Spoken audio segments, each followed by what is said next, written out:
Hello friends, CKD stock market news channel में आप सभी का स्वागत करता हूं। और मेरा asset emerging blue chip fund direct plan growth में जितने भी इन्वेस्टर हैं या जितने लोगों का भी पैसा इस फंड के अंदर लगा हुआ है तो डेफिनेटली उनके लिए एक अच्छा और गुड न्यूज़ है।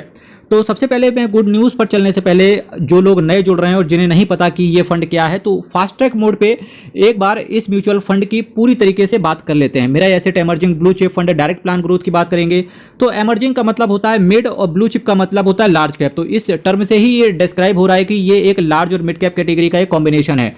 28,439 करोड़ का इसका असेट साइज है, यानी कि काफी सारे इन्वेस्टर्स का पैसा इसके अंदर डिप्लॉय है और बहुत सारे इन्वेस्टर्स भरोसा भी करते हैं इस फंड के ऊपर। 0.67% का ये आपसे एक्सपेंस रेशियो चार्ज करके चल रहे हैं, 1.45% का ये कैश छोड़ करके चल रहे हैं। प्लान आपके पास ग्रोथ है। मैं हमेशा कहता हूं आप हमेशा अगर म्यूचुअल फंड में इन्वेस्ट करते हैं तो आपके पास नंबर एक डायरेक्ट प्लान होना चाहिए और दूसरा वो ग्रोथ प्लान होना चाहिए, डिविडेंड प्लान नहीं होना चाहिए। ठीक है, Nifty large and mid cap 250 total return index को ये फॉलो करते हैं, यानी कि लार्ज और मिड कैप का एक इंडेक्स होगा निफ्टी के अंदर जिसके अंदर 250 शेयर होंगे। उसी 250 में से कुछ कंपनीज के अंदर ये इन्वेस्ट करते होंगे। एक साल के अंदर निकलने की चेष्टा करोगे तो 1% का आपसे एग्जिट लोड पड़ जाएगा। अगर मैं पिछले 10 सालों की बात करूंगा तो 1 लाख रुपए को इन्होंने 8,74,000 रुपए बना दिया है। अब अगर वहीं मैं इस फंड से रिलेटेड रिटर्न की बात करूंगा तो मैक्सिमम आप रिटर्न देखो 22.54% के CAGR के हिसाब से इस म्यूचुअल फंड ने रिटर्न, यानी कि पिछले 10 सालों में 22.5% के CAGR के हिसाब से, यानी कि 22.5% हर साल के हिसाब से इस म्यूचुअल फंड ने कंपाउंड किया है। तो आप देख सकते हो कि लार्ज और मिड कैप कैटेगरी में सबसे अच्छा रिटर्न देने वाला फंड मेरा asset emerging blue chip fund है। हेलो फ्रेंड्स, ये रहा इस स्कीम का डॉक्यूमेंट और ये डॉक्यूमेंट है, आप आराम से वीडियो को पॉज करके पढ़ लेना और मैं कोशिश करूंगा अपनी टीम से कह के कि डिस्क्रिप्शन बॉक्स में ये PDF भी अपलोड करवा दें। चलिए देखेंगे मेरा एसेट म्यूचुअल फंड के अंदर क्या बदलाव हो गया है, स्पेशली एमर्जिंग इक्विटी फंड के अंदर। तो देखिए आगे बढ़ते हैं। तो देखिए ये एग्जिस्टिंग प्रोविजन था और ये रिवाइज्ड प्रोविजन है।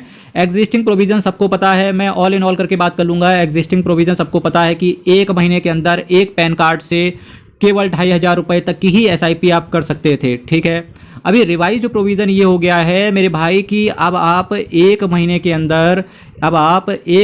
अंदर एक पैन कार्ड से 25,000 रुपए तक की SIP आप हर महीने कर पाएंगे, जो कि एक अच्छा स्टेप है मेरा एसेट मैनेजमेंट कंपनी की तरफ से। ठीक है, और ये प्रोविजन कब से लागू होगा? 10 अक्टूबर 2023 के बाद से ये एप्लीकेबल कर दिया जाएगा।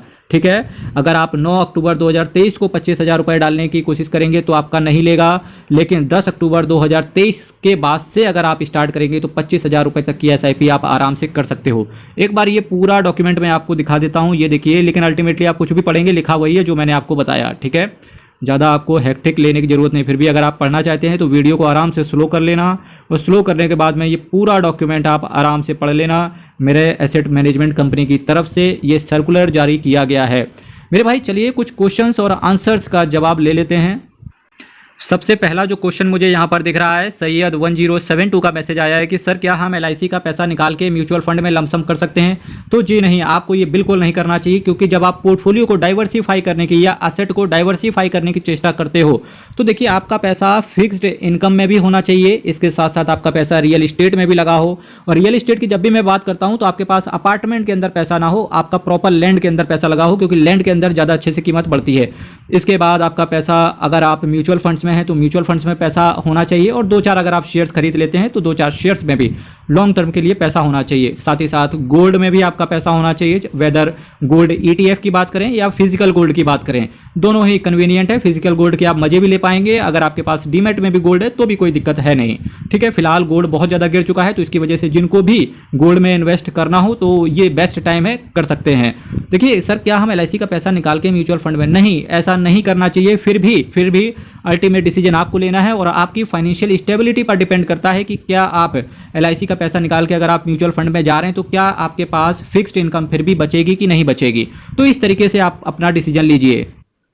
हेलो फ्रेंड्स, दूसरा मैसेज ये अविन कुमार जी का मैसेज है, SBI Nifty mid cap 150 index fund direct growth. Sir lump sum investment करने के लिए ये फंड कैसा है? ठीक है, देखिए एसबीआई का नाम देखते ही ट्रस्ट भी जागता है और निफ्टी मिड कैप 150, चूंकि ये एक इंडेक्स फंड है और इस फंड को अभी ज़्यादा टाइम नहीं हुआ है, तो मैंने जितने भी index fund Nifty mid cap 150 जो ये इंडेक्स फंड है, जितने भी इंडेक्स फंड, जितनी भी एसेट मैनेजमेंट कंपनी ये मिड कैप कैटेगरी के इंडेक्स फंड और जिनको ज़्यादा टाइम नहीं हुआ है या सिमिलर टाइम हुआ है, ठीक है, 1 साल या 1.5 साल, तो उस कैटेगरी में SBI Nifty mid cap 150 index fund ने डायरेक्ट ग्रोथ ने अच्छा रिटर्न बना के दिया है, क्योंकि इसका जो रिटर्न है 30 या 33% के आसपास का है, जो कि अच्छा दिख रहा है। लमसम इन्वेस्टमेंट देखिए आप बिल्कुल कीजिए, लमसम इन्वेस्टमेंट कोई दिक्कत नहीं है, पर देखिए निफ्टी मिड कैप के अंदर वॉलेटिलिटी आपको बहुत ज़्यादा देखने को मिलेगी, ठीक है। निफ्टी मिड कैप इस फंड के अंदर आपको ये प्रिपेयर रहना कि आपका 20-25% नीचे गिर भी जाएगा, क्योंकि अगर आप 20-25% नीचे देख लोगे तो 60-70% अपसाइड भी आपको देखने को मिलेगी, ठीक है। तो इस वॉलेटिलिटी को आप संभाले रहना, डरना नहीं है अगर ये फंड नीचे भी गिर जाता है तो, ठीक है। देखिए लमसम इन्वेस्टमेंट कभी एक साथ मत कीजिएगा। एग्जाम्पल के तौर पर अगर आप 1 लाख रुपए का भी लमसम करना चाहते हैं तो उसको 4 टुकड़ों में डिवाइड कर देना, 25-25 हज़ार रुपए करके 4 महीने में इन्वेस्ट करना, ठीक है, ये अच्छा माना जाता है। अभी ये एक स्वपन कुमार जी का मैसेज आया है, सीकेडी सर एक जानकारी दे, क्या Edelweiss multi cap fund direct growth fund का एनएफओ में, देखिए इन एनएफओ को, ठीक है, मैं हमेशा अवॉइड करता हूं। कभी भी आप एनएफओ पे मत जाना कि क्या मल्टी कैप कैटेगरी के जितने भी म्यूचुअल फंड है क्या उनकी कमी रह गई, चाहे वो क्वांट के एक्टिव फंड की बात करें या मेरा एसेट के मल्टी कैप की बात करें, तो अभी कमी नहीं है मल्टी कैप कैटेगरी से रिलेटेड। एक बार इसको लिस्ट हो जाने देते हैं, 4-5 महीने में इसके रिटर्न को देख लेते हैं, उसके बाद इसका रिव्यू करने की चेष्टा करेंगे। डी कटारिया सर का मैसेज है, good information sir, thank you sir, ठीक है। चैनल को सब्सक्राइब करते रहिए, वीडियो को शेयर करते रहिए। हर हर महादेव, अयप्पा शरणम, हरि शरणम, बहुत बहुत धन्यवाद।